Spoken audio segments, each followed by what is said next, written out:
Христос во Гециманија вели: не како јас што сакам, но како ти што сакаш. А подоцна, кога веќе е распнат, додава: Оче, прости им, не знаат што прават. Ете, тоа е крстот Христов, велат отците, кој е над дрвениот крст на страдањата и кој сме повикани творечки да го подражаваме, да ни постане стил на живот што води во обожение.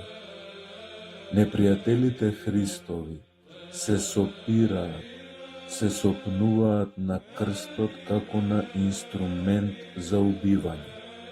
И ние ќе потврдиме дека крстот на вистина е инструмент за убивање, но не на Христа, туку на разните животни промашувања, бидејќи ја знаеме вистинската димензија на крстот, а вистинската димензија на крстот е само жртвената љубов, која не бара ништо за возврат.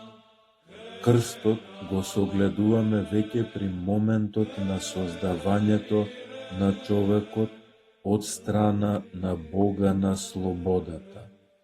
Човекот е создаден со крстовидно посланство. Затоа ги има двете димензии, хоризонталната и вертикалната. Љубовта кон Бога и љубов, грижа кон човекот. Стопалата негови да ја газат земјата, а срцето да му е вивнато на небесата.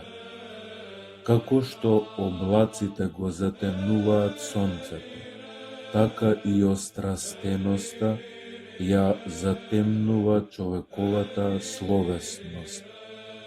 Од тие облаци не ослободува Христос со неговото страдање на крстот. Крстот не е само символ, тој е смислата на нашиот живот во црквата. Кога велиме крст, првенствено подразбираме распната, саможртвена љубов, а саможртвената љубов прави човекот да може да се нарече човек.